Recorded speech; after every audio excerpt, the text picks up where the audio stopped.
It's been a while since I went live, and it's probably been over a month because, like I think I said in the last or second to last video, I had a strike on my channel, so I'm back at it. So happy Thursday, everyone! Thank you so much for tuning in. So what we're going to be talking about today is like car hacking 101. I'm not going to be talking about it, but we're going to have a very special guest that's going to be getting into all that nitty gritty. And if you have any questions, obviously he can answer it. And yeah, so if I shall, I'll bring him in now. His name is Ryan, and he also goes by like totally not a hackster. So here he is. Hey guys, thank you, Pat, for that introduction. A lot of people mess up my name and say hacker, but hackster is really correct. So thank you for not slandering that. No, no worries. Glad to be on, man. Right, so yeah, as Pat mentioned, kind of going to go over a little bit more technical details of automotive security. For those who don't know me, like you mentioned, my name is Ryan. I'm a 16-year-old cybersecurity researcher who works primarily in the realm of automotive cybersecurity. Of course, I dabble in a few other things, but my primary topic is that. I do a lot of presentations and stuff to get things started, but just a little bit about me. Awesome, awesome. So yeah, so that's a cool little intro. And before we get into the nitty gritty of car hacking and what you have in store for us and all the good stuff, like what what got you into car hacking and drone hacking and all that IoT good fun stuff? Like I don't really know much about that world, but what intrigued you to get into that versus your typical, security researcher, blue team or red team or hacker on like network systems and web apps and etc. Like what intrigued you to get into this space? Right. I have a bunch of stories that I always tell people because there was a ton that contributed to it. A lot of my interest in different fields and stuff like that really got me like hyped up and going for everything. But one of my most, I think, captivating sides, which is pretty much just how every story ends, is going to be my need to pick things apart. I have a very, very weird mindset that wants to both build things and break things. And for example, when it came down to looking at smart TVs and stuff like that, I just wanted to learn how they were made. So I made example like protocols and used APIs through those like software development kits that they have. And then I also learned how to break them. And one of my most notable stories is one where I was actually doing research on an Apple TV that kind of shot my eye, where I was looking over my network and I found an exposed API endpoint that was coming through as an HTTP packet from, I think it was a Roku box that we had here. And from there, I kind of just shot down this like rabbit hole of exploring all the different APIs, the internals, and all of them are smart TVs.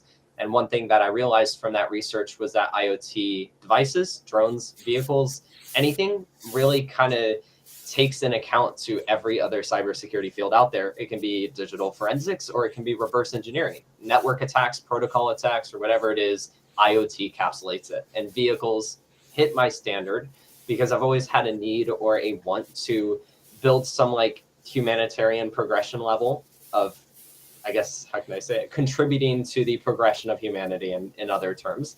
And through that, I can do vehicles because vehicles is a part of IoT and they're also something everyone uses around the world. Yeah, and that's really interesting. So yeah, I want to go on to a little tangent for a second. So I know you're not a big fan of these guys, right? Yeah, flipper zeros. Yeah. So because I always see you do like little memes and little, Jokes about them. jokes about them. Exactly. So what is your, I don't want to say hate for them, but like, what is your dislike about them? Like, what is it about them that you like? Screw those things. Is it because they're $170 and you can get a little device and do the same exact thing and for $5? Or what is your thought process behind those little guys? I think it's the abuse factor. It's not really my hate for the object itself. I don't really have a really direct issue or reason that's like valid to even say that, okay, I hate the people behind the Flipper Zero project. I've never known them personally or the brand or anything. But it's more or less the people revolved around it. I was just on another podcast where I was actually asked about the Flipper Zero, especially when it comes down to cars and stuff like that. And my most notable thought was on the people that abuse it. The Flipper Zero is commonly promoted as a tool that can either pop Tesla charge ports or skim cards. And while it is a great tool and it's very portable, I think that you can do similar things when it comes down to the whole aspect of like a hack RF1, or maybe even building your own tool that's not only much more cheaper, but much more easier to build as well. It's kind of overly abused, especially on the side of cars. I think a lot of people use it only for criminal purpose. I mean, I'm even finding out that it's marketed so well that even 12-year-olds are getting to it who have nothing that actually revolved around tech. I mean, one of my non-tech friends hit me up and he's like, my little brother who's not in tech wants this Flipper Zero. And I'm like, why? And he's like, because he believes he can hack cars with it. And I'm like, that's such like a weird like marketing tangent. But I think it's just the way the Flipper Zero is thrown out there by people. And my common knowledge, what I always say to people is it's nothing new. It's not a new technology. The Hack RF1 did this way before the Flipper Zero did. And there was other people that contributed massive research papers on the same thing that the Flipper Zero did. It's just pretty much. Yeah, no, it is exactly. It's like a Tamagotchi. Yeah. So that's cool. So moving into, more of the hacking of cars, and you have a lot of experience doing this. I want to talk about like your programming language that you wrote. I don't think we spoke about that the first time around when we got on. And so what made you decide to write your own language and convey to the folks that may not even know what language it is and what your decision was, and a little bit of, and then we'll get into your book and what you're doing now and all that stuff. And then go ahead. Yeah. That is, man, such a, it's kind of, there's a massive meaning behind why that language was developed. I had already developed a programming language called Radical Processing Core. It was literally living up to its name. It was kind of had plans to be this like syntactically radical language that was extreme or just radical, just another word for saying it.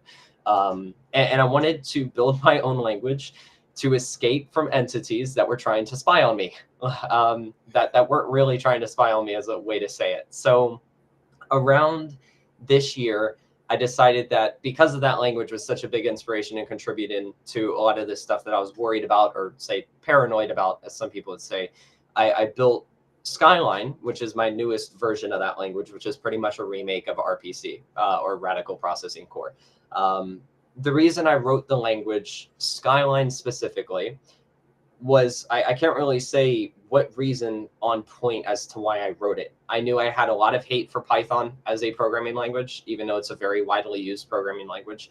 I had a lot of like disappointment with the communities and stuff like that, infecting packages and throwing third-party sources out there. But I think the main one was just trust. If I was to pinpoint it on something, it was trust. I always hated when people open up production code and I see a library that they're using that's third party that can be easily remodified or remade, or even using packages that are purposely infected. I think even Rust had a case of this where there was malware in the crates and stuff. But yeah, it was a bunch of things. For the sector, for my like particular use case, I wanted a programming language that wasn't like infected with third parties for cybersecurity, so I built my own. Skyline is directed at very specific tasks that I use. This can be IoT security research, binary analysis, digital forensics, reverse engineering, and more. And not that I really have plans to make it like a production ready language, but I kind of am already using it in a lot of projects that I'm building now. Plus, I think it's pretty unique to be my age and say, wow, I built a language that I'm using in production. No, that's pretty dope. That's definitely pretty cool. And yeah, so what else, can we learn about this world of car hacking? Because this is a totally space that I don't really know too much about. Yeah, I can go pop your Tesla with this little guy, right? That's extreme. Yeah, we can do other stuff too, but I'll let you speak on what is car hacking. Like when someone says car hacking, what does that mean? Like, what does that mean? Man, that question dives down into actually a lot of different things. Car hacking can really be anything to anyone if it has like a personal meaning. If we're going technical, then it would just be kind of like just automotive cybersecurity really is what it is. Security research or exploitation of flaws in vehicles. Easiest way to put it, pretty much. But it really dives deep into other factors. A lot of people think that, like you said, that popping a Tesla charge port is probably as far as you're going to get with a car. And not a lot of people think that, but I think there's a good amount of people that think that's where it stops, which is radio frequencies and stuff. Yep. But it extends beyond that. There's what is it? ODBS connectors? Yeah, OBD2 connectors, your onboard diagnostics and stuff like that. You're right. Yeah. A lot of people, if you go to DEF CON, for example, I've never been to DEF CON. I've just been sent snippets, and I got an awesome care package, which was able to actually get me this unique little lanyard from the car hacking village this year that they had. And I noticed that a lot of those people do have those simulations set up, the instrument clusters with the OBD2 stuff. They were showing off the Flipper Zero, and of course they had a Tesla there.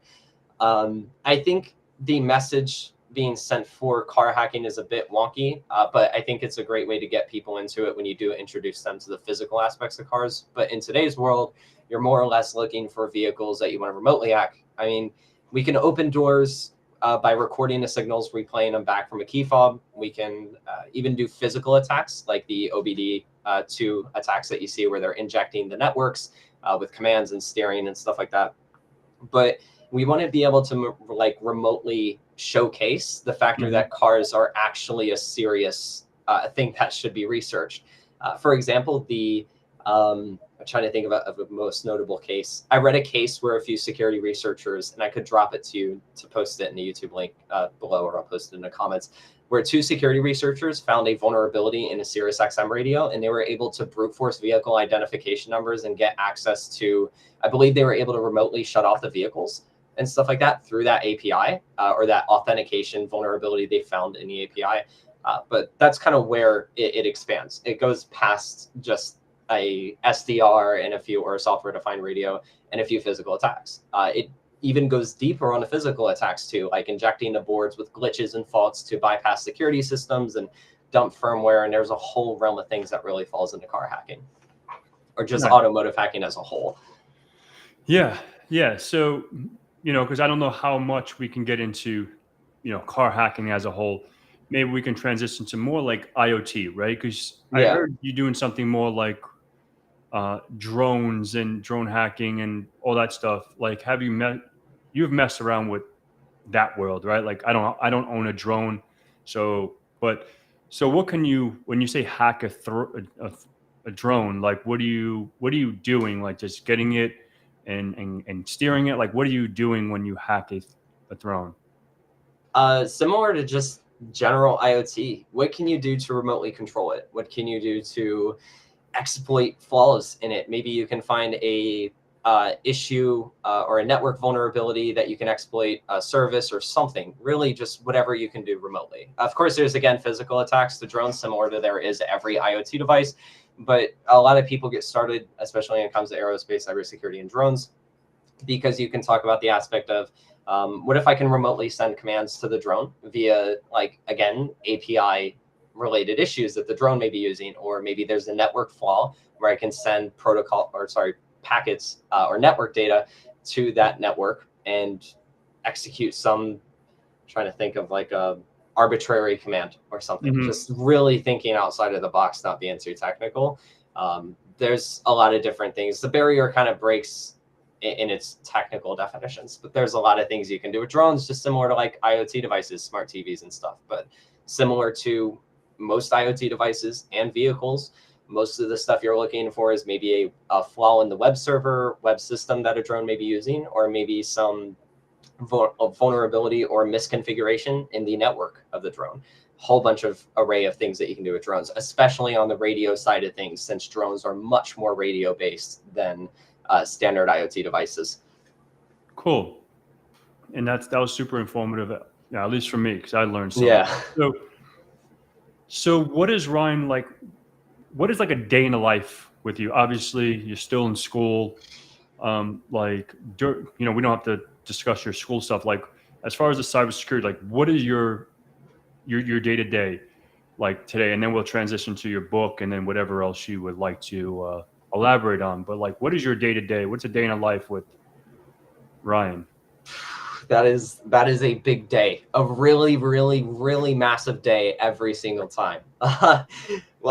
Even skipping past the most basic stuff everyone does during a day, I'm typically working on my programming language. I'm always doing presentations or talks somewhere, educating somewhere with someone, collaborations I try to push out with brands. But as far as outside of school, if you're looking for general education, a lot of the stuff I have right now is revolving around automotive cybersecurity research. Working on sharpening my skills, even attending events from like the ASRG, or Automotive Security Research Group, big global group of automotive security researchers, and they host a bunch of events and stuff for automotive security. Attending those events, and of course, trying to, as I did today, actually clean my environment a bit more, because after 2 days, my room will get filled with energy drinks. Yeah, that's pretty cool. Yeah. I was just gonna sum that up by saying, I mean, it's a pretty large day. It's a lot of studying. I read a lot of books. Like right now, I'm on the Hardware Hacker's Handbook and the IoT Hacker's Handbook. I have like 6 more books I need to finish and go through by the end of the month. But a lot of studies, a lot of working on programming and code, a lot of collaborations I always try to push out, and of course, trying to maintain the community that I have, with people, and keep up with a lot of people here. I'm trying to really make a huge impact. And one of my most recent missions has actually been trying to make an impact on the kids in cybersecurity field. I feel like in this industry, there's a lot of age-related issues, and even as far as judgment goes towards kids, that can put a lot of people down. And even going as far as reaching out to not companies, I think about organizations like Hack for Kids, or getting set up with them to set up events, or maybe even do a talk or something that can help motivate and inspire other younger kids in the industry.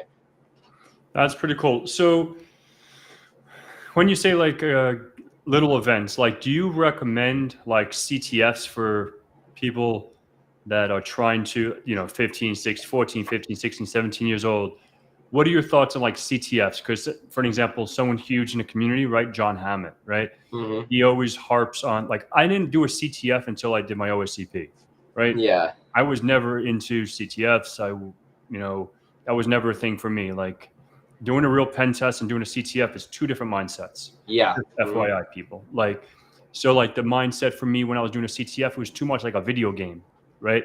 Yeah. And the objective wasn't something that I really wanted to do. I don't like video games. I never played video games. Like I'm not in that world. So like when I had to like figure out stuff, like I like figuring out things, don't get me wrong. But like the whole CTF thing, and then like, take this base 64 and go to, Cyber Chef and reverse it or whatever, hash ID and do all this stuff. Like it wasn't real. Like it was real, don't get me wrong, but it's like, you're not going to really do this in the real world. Yeah, you might. In the real world, you're going to go ahead and capture an AltCLMv2 hash and then like pass that hash around your network, or take that offline and crack it with a, some kind of word list or something like that. If we're talking about, I just transitioned to that because I talked about the hash. But so what is your thoughts on CTFs for youngins coming up? And do you think it's worth it? Do you think it's good for, a learning purpose? And you think it can get them where you are at, such a young age?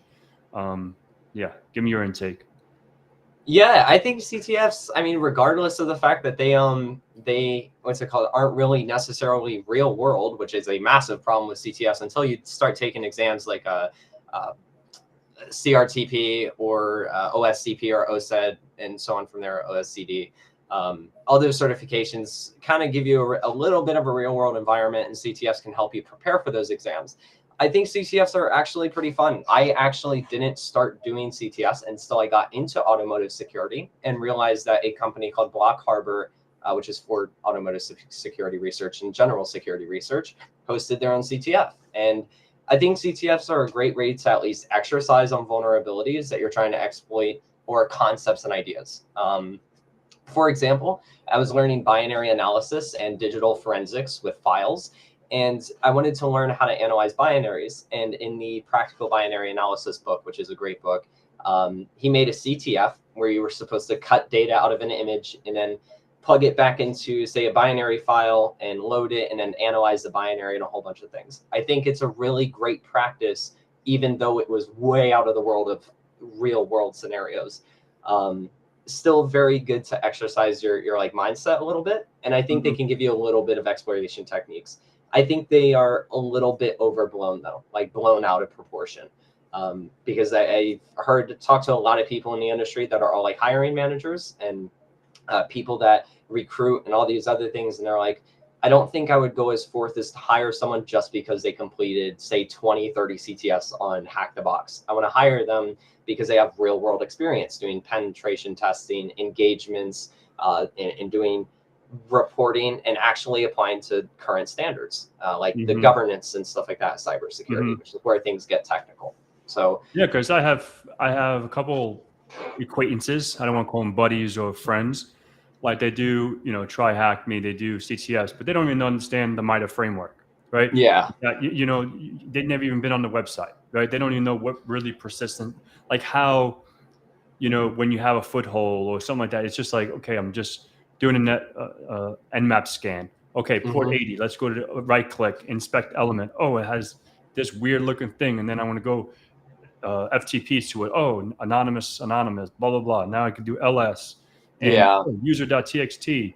Oh, cat user. Oh, I'm fucking a hacker. You know what I mean? It's like, yeah, so that obviously in the real world, yeah, you can maybe use 3%, if you find something maybe, but I wouldn't go, running that. I would probably go on Shodan or go do some DNS reconnaissance or maybe DNS transfers and like the real stuff that in the real world when you. yeah. But yeah, so that's awesome intake about the CTS, because I always wondered, because I have, there's people in the industry that, harp on it. You know what I mean? Oh man, it's fucking like, you have to do it. You have to do it. This is the best way. And I'm like, I never did a CTS, like I said, until the OSCP. Then I started doing like Vuln Hub machines. Yeah. Like, I remember when I started the OSCP, like, oh, you have to get a Hack the Box. I'm like, dude, I can't even get into They wouldn't even let me register. Because remember how you had to like, get the job, you had to actually hack your way in. But there was obviously a hack for it. You just put hackthebox.com/register. And then, there was a little workaround.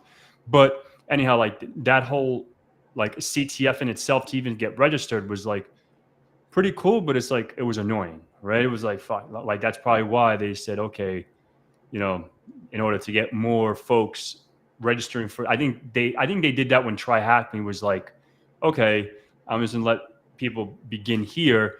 And now, Hack the Box was like, oh shit, like we're going to be losing a lot of customers, a lot of noobs to go and Try Hack Me. And that's what, that whole battle, I guess, came about. So that's cool. Thank you for your feedback on the CTS. Yeah. So now let's go into your book, right? You have a book that's out. Congratulations on that. That's super dope. And hopefully, I get one when we link up in a few weeks. Yeah. So what was your thought process? Why did you create a book? And what is your journey as an author today going forward? This is gonna sound kind of like basic, just right. My books have absolutely no organizational structure behind them, and they're not like the one I have published, the Black Hat Go manual, wasn't structured, wasn't designed, wasn't even thought of. It was just like right in the moment, get it done and get it over with. I've read a lot of books. I've read over, I think, 20 different books this year on cybersecurity as a whole, and I've gone through each of them, and a lot of them from No Starch Press and stuff like that. But there was something I felt that was missing from even books that were self-published on something like Amazon. A core aspect of people trying to be themselves. I find this like static, how do I say it? Yeah, just pretty much static writing, I guess is a way to put it when it comes down to book writing. A lot of people were afraid to say, even speaking to authors myself who were self-published, afraid to say, add more comedic value to it, or add more of themselves really in the book, adding personal value to a book. My aspect of writing didn't really start that until that book happened. And when I made the book, I was like, all right, I want to make something fun, something different. It's not going to be everyone's book. Not everyone's going to like it. Not everyone's going to care. I don't even want people to blow this book up. But when people started picking it up, or when I started writing the book anyway, and I started throwing the idea out there, a lot of people started picking up on the idea of where it came from. And my idea was just, let's try to educate people. Let's throw a personal twist on it.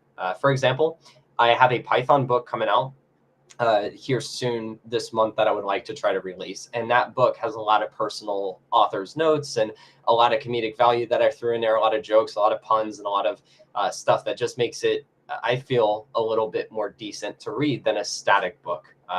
Some editors and stuff like that do want to take out, say, cussing and stuff like that in books. And me, I'm just throwing it out there just because why not? Yeah, Even if it's... And you said something, and I was trying to look for it the other day, actually, with someone.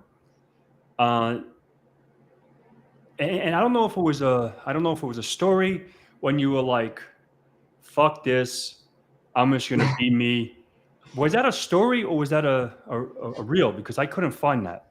I've definitely done reels on it, and I've definitely done stories on it, because I got into this point in my career. I started my career up and I started doing things I wanted to do, but there got to a point where I started to get a lot of pressure from people. Stop cussing in your writing, do this with your writing, do this, do that. And I said, fuck this. I'm tired of it.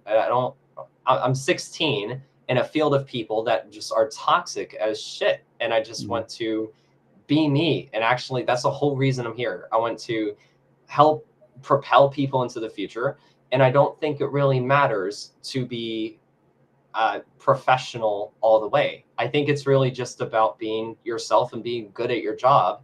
And that's all that matters. And that's why I started, really technical articles, 20,000 words an article in a day. And then even though it's unprofessional, it's still informal. And that's the way my books carried on.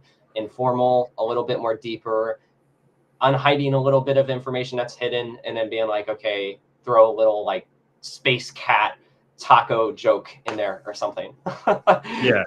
No, and that's something, I say kudos, because when I saw that, like, I was just like, man, that's pretty dope, because there's a lot of people that, and we can transition a little bit about mental health and just being yourself and just being you, you know what I mean? Yeah. Like we said, fuck whoever care, I don't care what my neighbor thinks of me. I don't care what you think of me. You know what I Yeah. mean? I'm just keeping it real, son. Like, so like, I just do everything for me and just help, like you said, help the people, help whoever I'm Yeah. trying to convey a message to. If it's a video on, like this new slogan, right? Get jacked or get hacked, that Yeah. we mess around with. But it's not only about going to the gym and getting jacked, right? Mm-hmm. And we can talk about this, like, what about your mental health? Like, you stay up for fucking 65 hours a week, and then you're drinking energy drinks, Insane at that point. so it's like, you're technically not taking care of yourself. So you're going to be susceptible to a vulnerability, maybe a sickness or something like that, that your Yeah. body's going to get exploited. So that's what the whole slogan, get jacked or get hacked. Because if you don't go to the gym, it's not about getting jacked, but like keeping your mind clear, Exercise. exercise or whatever, going to skate or going to run or fighting or whatever you're going to do. And then that's the way you're going to, if you don't do that, your body's going to get hacked by, God forbid, cancer or viruses or whatever, Something.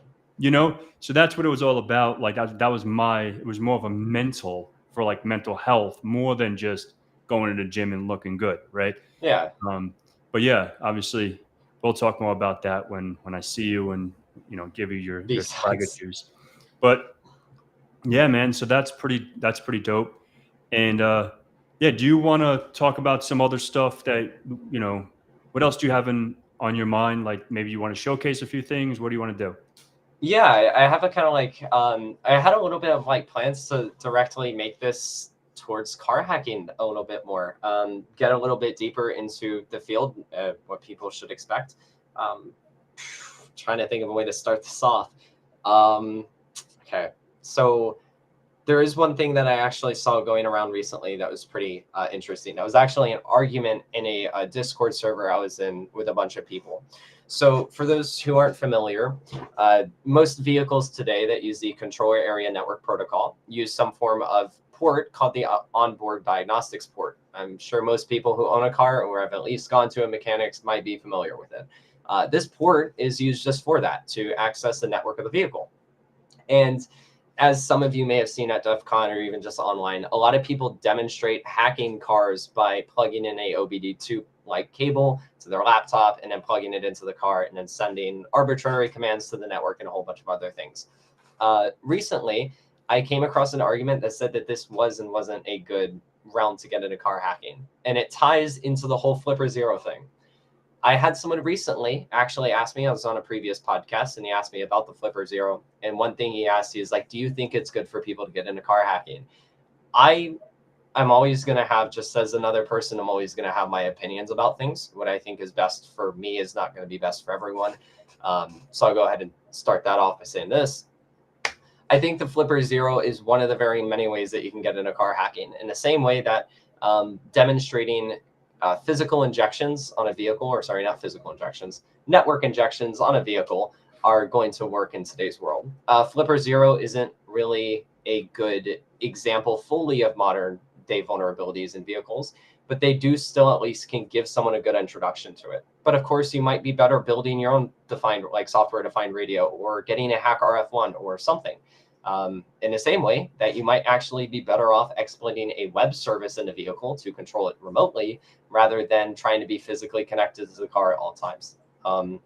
There's a lot of interesting cases out there that actually demonstrate a lot of the car hacking, like physical stuff related to car hacking, especially when it comes to software-defined radios or other, little components like the Flipper Zero. But yeah, that's just kind of something I wanted to kind of steer onto the path of car hacking a little bit more, because it really is, as we mentioned before, it's a lot more than just recording a signal, replaying it back. There's stuff that actually happens underneath that recording. There's whole line and array of construction and detail that goes not only into that design, but even outside of that factor that affects this whole car hacking world. But I think a lot of people get dropped off because they think that that's all that exists in this field, when really there's so much more, especially with modern day vehicles. Nice. Yeah, that's, so you go ahead. You want to share your screen and we can,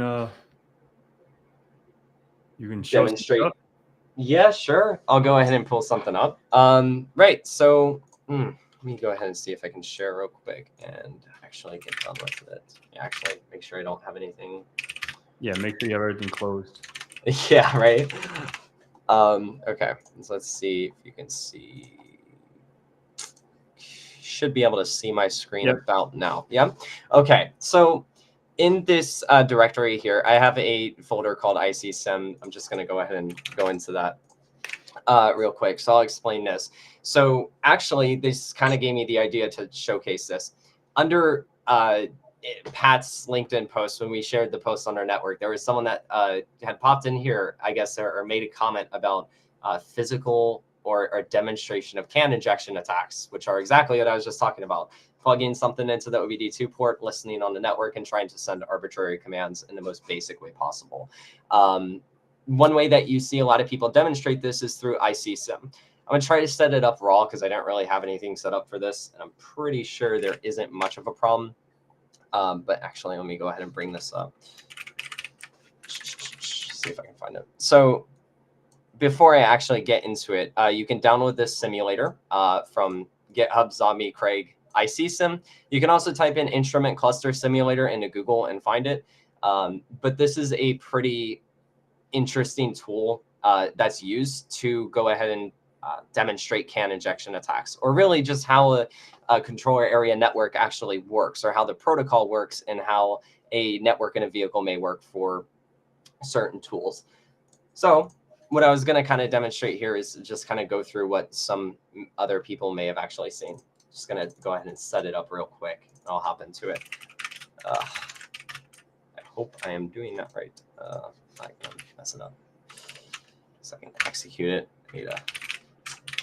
I did not have any of this set up when I got into it, so I need to make sure everything's right. Okay. All right. So here there is two binaries, actually. One is for controls, and then the other one is for ICSIM.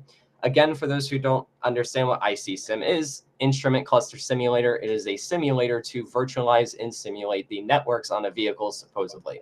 And controls is going to be the binary that's going to be execute a little window, pop up a window that can help you control a network, for example, as we'll see soon. So execute this just by running the controls vcan0, and then it will say this is just a debug warning saying there is no controllers or joysticks connected, you should see this little control panel pop up that has this little thing here. And then we can go ahead and go into our next tab and then here. So actually sim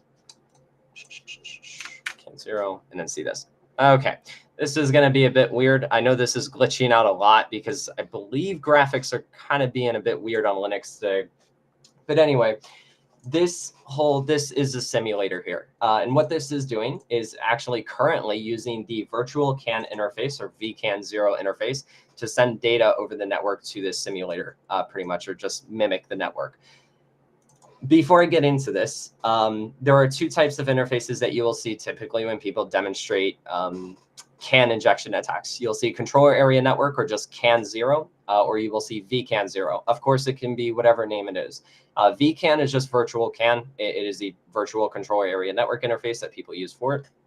And then you have just standard CAN interfaces, which are going to be like representing your physical device connection. And a lot of people do this through different devices, or maybe even they have their own hardware set up for it. It's a whole bunch of things that go into it. So demonstrating this, I'm actually going to go ahead and pop open Wireshark real quick and show you something that's happening over the network just so we can verify that the simulator works. I'm popping into Wireshark. Let me see if we can go to vCAN. So we can obviously see here that there's a lot of network traffic that's happening. Even when we go over to the controls and say click arrow, you're going to see a little bit more of a different flood that's going to come in on this network. Something to explain here is that, oh shit, my headphones just died, so I don't have any audio. You can still hear me, right? Yeah. Okay. Right. So I'm going to continue demonstrating. I can't hear you, Pat, but I will get another device after this demonstration. Okay. So when it comes down to this, when we look at Wireshark, we have a lot of data here, and this is very hard to look at. So there are other tools on Linux, a part of the CAN utils or controller area network utilities suite, that can actually help us identify and understand this network, like what's going on here in a changing order. So exiting out of Wireshark, I'm going to use a tool here called CAN Sniffer, right? Yeah. And CAN Sniffer is basically a tool that allows us to view this network and this data flowing in a much more formatted rate. The thing with Wireshark is that Wireshark is a bit weird when it comes to, again, showing packets, and we want to be able to understand how the network works. What is changing? Maybe the gas or speedometer is changing. Maybe there's a turn blinker on. We want to be able to identify what kind of data is there. So we can use this tool to view that data. So sudo CAN Sniffer taxc. We're going to use taxc because we want to view changing data on the network. And CAN Sniffer will actually highlight and colorize anything in red that it sees changing on this network. The reason, again, we want to be able to view this is because we want to view what's changing, what's not. And then you specify your interface, and in this case, it's vCAN0 for me. So, right, boom. So we have this little table of information that's currently going on the network. You can see a lot of the data is changing, but you can also understand that it's a lot better than Wireshark, a lot more organizational. So exiting out of this, again, I'm going to demonstrate a little bit. When we use arrows on this, we can see that there is something changing. Say if I hold the right arrow on my keyboard, that turn blinker is going to start messing around, or even going up where I hold the up arrow key and you can see the speedometer going. So all of this is happening through the network and on this interface that we're viewing, which is why you can kind of see it being a little bit unformatted and it's kind of going crazy because data is constantly changing. So you probably have seen people, again, use this to demonstrate CAN injection attacks, and I'll go ahead and get onto it a little bit more when I fully demonstrate what it would be remotely or even physically hacking a car, and start that here. Let me restart CAN Sniffer because it's a bit messy. Okay. See, hopefully it doesn't mess up again because I know it messes up a lot. Yeah, okay. So I'm going to show an example of how I would use this to reverse engineer or this network and replay, say, a turn blinker signal. So we see all this changing data here, but let's say we wanted to find the turn signal here. If we wanted to demonstrate, again, showing what the turn signal does, we just hold our right arrow keyboard and we'll see it change. But you may have noticed something, that when I take it off and when I let it sit for against, the rows in CAN Sniffer will actually fluctuate. So as it did, it just moved up one because one row was deleted. So if you look at the ID section, pay attention to it. and look just below, or actually above, ID 18E. That should be 188, so that should be right here. And we see that as the turn blinker on the right side changes, then you have a changing byte in the network. So vehicle networks use bytes, basically, and in this case, actually bytes and separate forms of data and numerical values to simulate, or sorry, not simulate, represent state of the vehicles. And in this case, we are representing the state of the turn blinker signal on the right as an O2. And then, of course, the rest of the bytes and sets of data here. Of course, you can also go into the left, and then you can see that the left is 0, 1, right is O2. And if you press down 2, like both arrows at the same time, then we can predict that it's going to be 3. And it is O2 to O3. So if we wanted to actually inspect this more, we could also view different aspects, such as unlocking the car doors, and then that would simulate a network that's replaying this data. Now, for the actual attack as a demonstration, there are multiple tools to do this on. We could go ahead and pop open, there's a whole actually suite, graphical suite that can help us replay this packet more, which again, I'll get into at the end. Not demonstrate because I don't have it installed, and setting it up is kind of a pain. But to replay these packets, period, there is a common tool called CanSend. CanSend is also a part of the CanUtil suite on Linux, and it's in the same set. So just run CanSend and TAC-H to run your help settings for it, and it'll basically tell you how to send frames over the network. Now, what we're going to do with this tool is take the same exact ID of the row. So we're going to go here. I'm going to actually note it down so you can go ahead and say, let me see if I can find it again. It's kind of large. May have to restart it because I think formatting got a bit messed up here. See if I can spot. Yeah, did get weirdly messed up again. Sorry, I'm having a little bit of technical issues. Okay, right. So 188 we know is the row ID. I'm just going to go ahead and copy that 188. So, oh geez, 188, and then our data is going to be represented as 188E. If we can turn it on, yeah, there we go. 188.02.00. Okay, so 02.00.00.00. Okay, so this is kind of the data that we need to simulate this attack or this replay. So basically what we're going to be doing is just replaying that same data over the network to that ID. And I could explain in technical details, what's going on here, what the IDs are. I'll get into that a little bit more when I can hear Pat and I get a device run. So going straight into this, CanSend specifies that we should probably use the device and then the frame that we want to send. And CanSend's frame or frame syntax is going to be the ID of the row that we found, and then the data that we need to send separated by a hash mark. So in this case, what we would do, CanSend vcan0, because we're on virtual controller area network 0. It's our interface name, or vcan0. And then we would send 188 to this array of bytes, and then separate this here. Actually, we should be able to just see it on the network.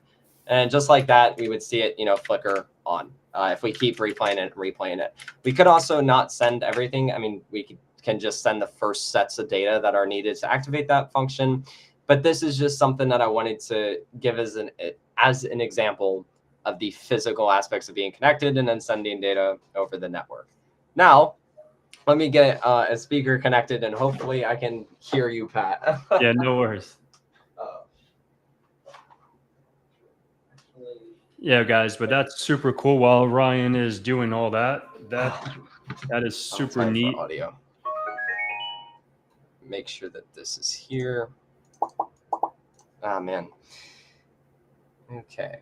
Let me see if I can switch to the audio settings on here. Default HC audio output. It's weird. See if I can get audio. Do you speak just so I can know? Yeah. Can you hear me, Ryan? Damn it. No, I can't. Audio is always a pain. Now, okay. Of course, I have to go through sound. Really reminds me that I gotta keep this stuff charged. Sorry, I'm messing around with Bluetooth right now. No, you can't hear me, but. Yep, let me just reconnect. Please work. Can it work? Gonna work. Gonna connect. Connect. Okay. Can you? Yeah, can you hear me, Ryan? Yeah, I can. You can probably hear a little bit of echo.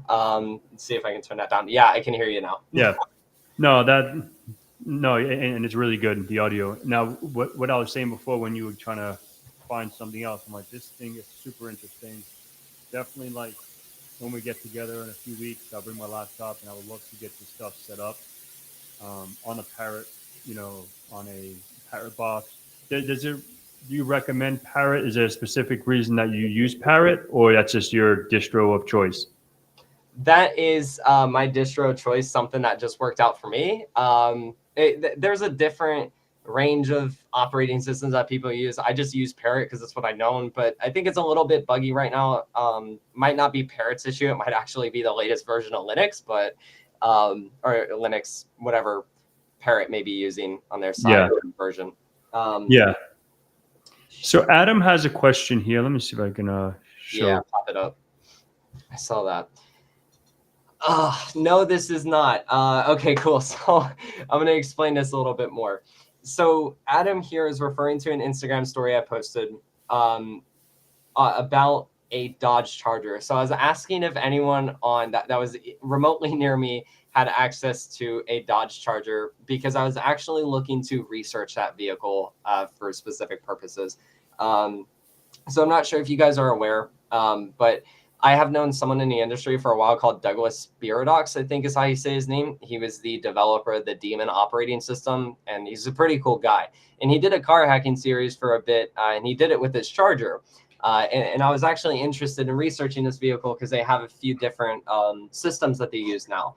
But no, this was not related to it. I was just kind of demonstrating for the sake of it. What I was going to say at the end, actually plugging into that, is the thing with modern day vehicles. There is a separation now in security feature to prevent this from happening. So onboard diagnostics is only used to grab diagnostics information anymore. The reason people mimic it at DEF CON is to just get people onto the simulation or the idea of car hacking. The idea of it is just to research vehicles and maybe get the vehicle to remotely start without a key or do something funky with it. So as I was demonstrating here, this is just a very, very basic example of it. And actually in today's world, it's very hard to find that works. I've known a few vehicles to do it, but there's a lot of security features in place that require external modification and a ton more done with the vehicle itself to get that out of the way. From what I've heard and from what I've been trained, especially on a little bit. So going into the training actually on this date. So I'm currently training using a vehicle security platform that's done by a company called Block Harbor. And in this, I can actually see if I can share my screen on this. Nah, I probably can't. See if I can pull it up real quick. Maybe cancel all this, demonstrate. Okay, cool. That just disappeared. That's not good at all. Okay, yeah, cool. So I'm gonna pull my tab out here. So this is Block Harbor's website called, at least their VSec domain for vehicle security. And once you sign up on their platform, they have a kind of like a training here called The Plunge. This training course is basically to get you introduced into automotive cybersecurity. And it goes over a lot. I thought it was just worth mentioning because there's not a lot of free automotive cybersecurity courses out there. And in this training, they mentioned something pretty interesting on the factor of that whole argument. Is it worth to teach physical attacks on a network like that or using Flipper Zero? I mean, they don't bring that up, but they do say that physical attacks on a network like can injection may be difficult due to security implementations and different security features and is not much of a massive attack surface. And speaking that over with a lot of the people, it definitely isn't that big of an attack surface. But falling back to that argument, there are a ton of very interesting ways that can get you into automotive security. Again, just demonstrating the factor that we can hack cars. Like no one knew you could probably plug your laptop into an OBD2 port and just start reversing the network. So that's where that actually comes in. And I just wanted to mention this course because this is one thing I talked about and going forth with that actually helped me understand a bit more of a perspective. Not to mention, a lot of people think that cars and amongst other testing, they don't have a big range of testing, but they do, especially considering that most vehicles today use some form of web network or something. So this helped me, this course here kind of gave me a good understanding of the industry as a whole, even though I kind of understood a lot about what they were getting at, the physical attacks and the networks and stuff like that, and breakdown of the vehicles. No, that's pretty sick. Yeah, and if anyone's interested in this, obviously you go to, what is that, VSec? Yeah, so vsec.blockharbor.io. All right, cool. If you want to throw that in the chat, that'll be cool. Yeah, sure. I'll For see if I can. folks to so you have to register, and you said it's free, right? Yeah. This course specifically is free. Yeah, you got that. That's Awesome. just fine. So when you sign up on their stuff and go on from there. And actually, Adam here, he mentioned something interesting. He saw the CTF at the bottom here. This is actually something that was bringing me on to their whole like CTFs and stuff when me and you were talking about the whole capture of the flags. So mimicking CTFs for vehicles is kind of hard, like really hard. There's a lot of plausible scenarios that can get you into it, as they have done clearly here and done a great job at. But it's still a very difficult thing to get into. But going forth with this, when you do sign up for their VSec platform, you should be able to go to their block server. Okay, they might have it a bit down now. Wonder. Oh, they don't. So when you go and sign up on this platform, you can go to their subdomain ctf.blockharbor, or sorry, CTF, and then just type in blockharbor.io in the same way that you type vsec.blockharbor.io. And you can go to their challenges and find all these different challenges, like the IC simulator that we just did, the vehicle OSINT. So that's like spying on vehicles, and I'll give you specific information to track here. Their Harbor Bay, which is their own simulation. I believe it's a simulation, or it might be connected to a car. I'm not sure. I haven't gotten full like confirmation on what it is. But it's either a simulation or it's connected to a physical car. Even going down to your user space diagnostics, which is diagnostics and training data information, crypto, pawn, whole bunch of stuff they have here that can actually get you into the realm of the world of automotive security that kind of encapsulates everything. Cool. Oh, awesome. That's awesome. So I guess we'll stop sharing. We'll go back. Yeah. Yep. So, now you're 16 years old. What are you in 12th grade, 11th grade? You know what? This is gonna sound pretty weird to say. I do and don't have a grade at the same time. I would say 11th, I think, because my school just doesn't really hand out what my grade is. They just kind of say, okay, here's a course, whole different program. But yeah, 11th grade for my age, given the range and when I started school. Sorry. Yeah, no, fair enough. So is this a space, obviously, so in 2 years time, when you say, like now I want to, because you're doing side projects, I don't know, it's none of my business. You don't have to talk about that, like getting money for it or not, or just getting the experience, the hands-on, interning, etc. So when you're 18, all right. So before we go on, do you plan on going to college, or what is your take on college? I have a very interesting take on college because I don't, I can't really speak for everyone because the way I kind of got up here was building a community of people, making friends and great connections with people. That's how I've always gotten my jobs. I never had to go to college to get it. I think for college in general, I think it's very plausible for anyone to go to college for cybersecurity. It's worth it in some sense. It just depends on where you're at. I mean, if you're going to like an Ivy League school like MIT or Caltech for cybersecurity, definitely worth it from what I've heard. Even something as much as Georgia Tech or University of Central Florida, great school, great tech programs and cybersecurity programs. So I think going to college like that is worth it. Even on a site at WGU, from what I've heard, has amazing programs for cybersecurity. My take on college is a bit weird, again, just because I never had to really go to college to get a job. I've always been able to prove my experience and talk to people a bit more and be like, hey, here's something that I've done. Here's proof of it.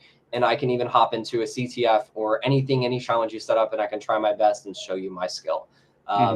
And there's a very small amount of companies that are willing to do that. So if you are looking to go to like cybersecurity, just any job, even outside of automotive, I do suggest that maybe you go to college for it, or if your job actually wants to, certifications. Certifications seem to be better than any college degree out there. A lot of people recommend bachelor's degrees to apply, and some of them I've heard get instantly denied because they don't have a bachelor's degree. But if you can rack up enough certs and say like OSCP, which is popular, EGPT, even that certification is pretty popular.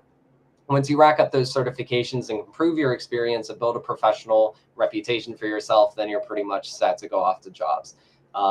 I do hear again from a lot of the people I know that do hiring in this industry, and a lot of them say certifications go a bit of a longer way than a college degree does. Yeah, no, I agree. I agree 1,000%. And even before like I got my, because I have a degree, and even before that, like I was not in cyber. I was doing system engineering, network engineering, and I had, CCNP and a couple other certs, and that held more weight as as a network engineer than when I think at that time I had like my third year for my bachelor's degree. And it's like, okay, like I learned way more doing my CCNP than 3.5 years of school, you know? So I think what's good about like certifications and yeah, certifications, like you're learning how to actually do it, right? You're learning, like, for example, OSCP. And yeah, they changed it now. Like when I did OSCP, I learned a lot, but it was very CTF-y. Now, they're integrating Active Directory. They're integrating real world stuff that when you're compromising, that's why I like, I haven't taken the PMPT from TCM Security, but from my understanding of that exam, it's literally like an external OSINT. You have to do your OSINT, compromise the external perimeter, and then pivot your way in, and then compromise the domain, and then write a pretty report. Go talk to the gang over there and say, this is what I did, A, B, C, blah, blah, blah. And obviously the OSCP, I don't think the new one does that. I think it's just like an internal, if I Yeah. understand correctly. It's a couple of Windows machines and a domain, and you compromise a couple of machines and the domain controller and blah blah blah. And yeah, so like you said, the EJPT is another good one before you even go to the OSCP, because that's like the junior level from INE, and before it used to be eLearn Security. And I think they're equivalent to like the OSCP or the PMPT is like the EPPT or eLearn Penetration Tester, Certified Penetration Tester. I don't know. There's so many acronyms, but that's something you can definitely look into if you go in more of the offensive security pen testing route. And is there, are there certifications that help you get to where you're at, or you know so if I want to learn what you're doing, is there any like formal training? Yeah, we can go on that site that you just proposed, get some OBD2 connectors and go collect in my car and see if I can roll back my whatever. I'm just kidding, but like mess around and hack my car and blah blah blah. But yeah, is there any formal training? I did kind of really self-taught a lot of my stuff. It's such a hard road path because you have to like fully commit to a lot of stuff, especially if you're self-learning. When I started out first, if we're like targeting just automotive cybersecurity, picked up a book called The Car Hacker's Handbook by Craig Smith. Craig Smith is a wonderful author. He's very talented, and especially in the car hacking space, that guy's pretty good. And that book was a wonderful start off into automotive security. Kind of piqued my interest, actually. I think understanding a lot of the core fundamentals of just like vehicles kind of got me here. So when it kind of going back on what I said with IoT encapsulates a lot. It goes into reverse engineering and binary analysis, and not just like reverse engineering software. I mean, you can be reverse engineering protocols or algorithms or something that you're going to be reversing. Physical attacks like hardware hacking, and a whole bunch of other things that really encapsulate IoT. So my suggestion to anyone that is trying to get into automotive cybersecurity, I highly suggest understanding the core fundamentals of cybersecurity in general, what goes into vehicles, especially in today's world, because not many people are really looking to legacy hack or hack a bunch of older cars, even though it is still possible. It's just most everyone's attention is to modern vehicles. Understand what goes into those vehicles, web systems, Wi-Fi networks, Bluetooth networks, physical interfaces, everything that kind of goes into those vehicles. You don't have to go deep, but it is suggested that you at least get intermediate level. When it comes down to vehicles like Audis or Mercedes, maybe look into protocols, very specific automotive networking protocols that they use, serial communication in specific, which is a type of communication that just basically uses two wires to send data, different in their own forms. These protocols and stuff that are used in cars, FlexRay, controller area network, local interconnected network, and even as Teslas go on, it's just automotive Ethernet, which is just Ethernet for vehicles pretty much. Understanding the core fundamentals of what a vehicle has in it can build you a roadmap. If you're hacking Wi-Fi, or if you're looking into the Wi-Fi networks that vehicles use, then you're going to go on a path of understanding how to hack Wi-Fi at least a little bit. If you're looking to target the physical aspects of cars and you're looking at, say, jailbreaking a Tesla, as there was a most recent security report on that, hardware hacking is going to be your best friend. Protocol attacks, then that's going to be attacking networking protocols. Same thing with web, and so on from there. So really, just because IoT and vehicles especially encapsulate everything in today's world from web to hardware and physical computers and stuff, it's important that you kind of understand and grasp the fundamental of the fields and worlds that exist within this. Of course, there's specialists for each different realm. I mean, you're not always going to see everyone tackling 5 fields of cybersecurity, but again, grasping the fundamentals and stuff like that is important.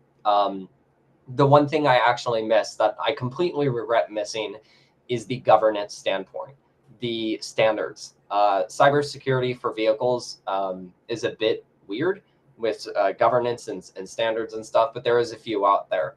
So the vehicle security platform that I actually showed up here by Block Harbor, they train for industry in depth. I think it's like the last section in that first training standpoint. And there they teach you about the TARA rules, the industrial perspectives, the standards, the most common standard 21434, the ISO SAE 21434 for road vehicles and cybersecurity managements.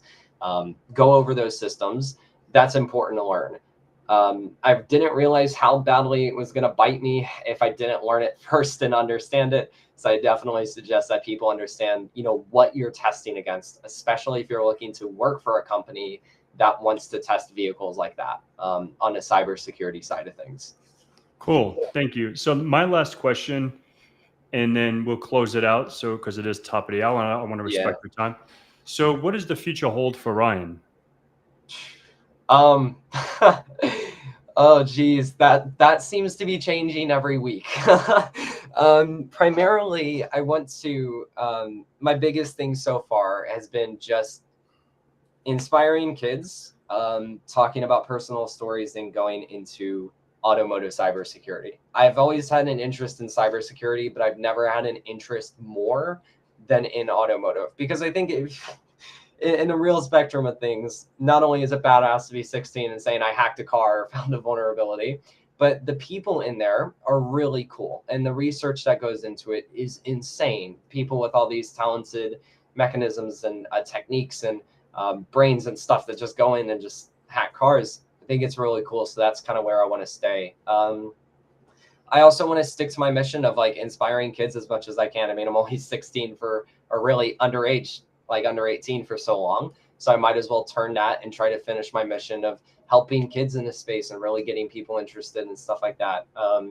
Mentoring, presenting, doing everything that I'm doing. And at the end of the day, always being me.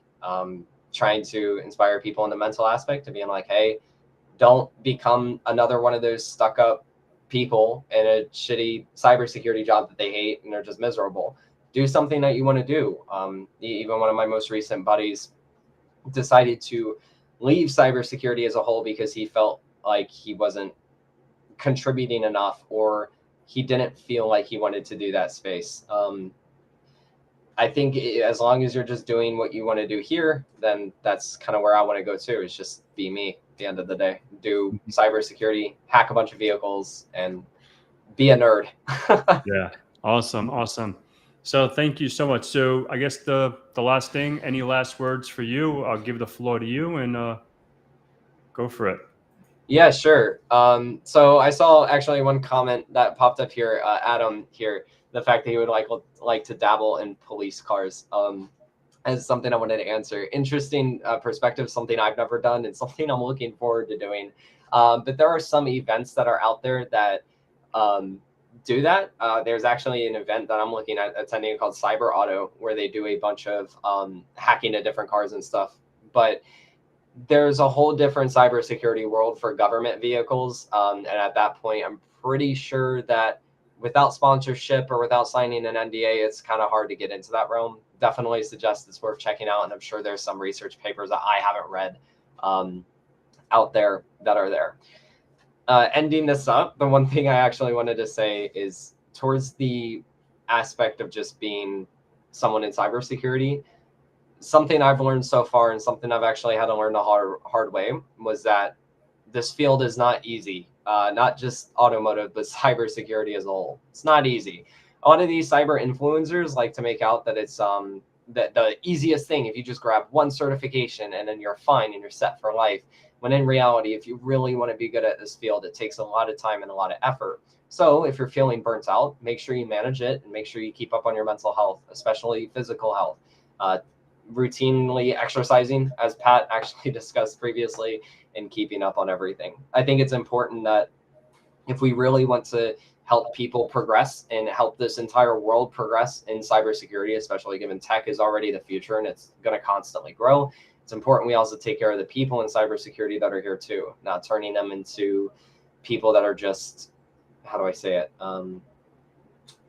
Trying to find a word. People that are just static and who are never going to learn anything. If you want to be here, do what you want to do. But of course, I highly suggest that you do constantly learn new things. There's so much to explore here. There's so many communities of people hacking cars, CCTV cameras, drones, anything IoT. Heck, there's even people talking about hacking satellites, which is so cool. So much to explore. It's a constantly growing field, and I suggest that you guys look into a lot of it because it's more than just what is on the surface. Communities of people, different training and aspects.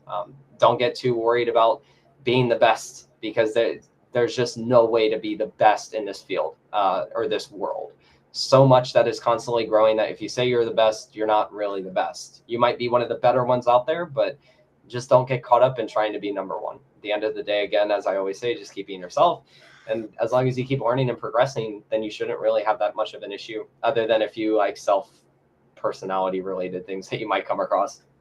And that's kind of it.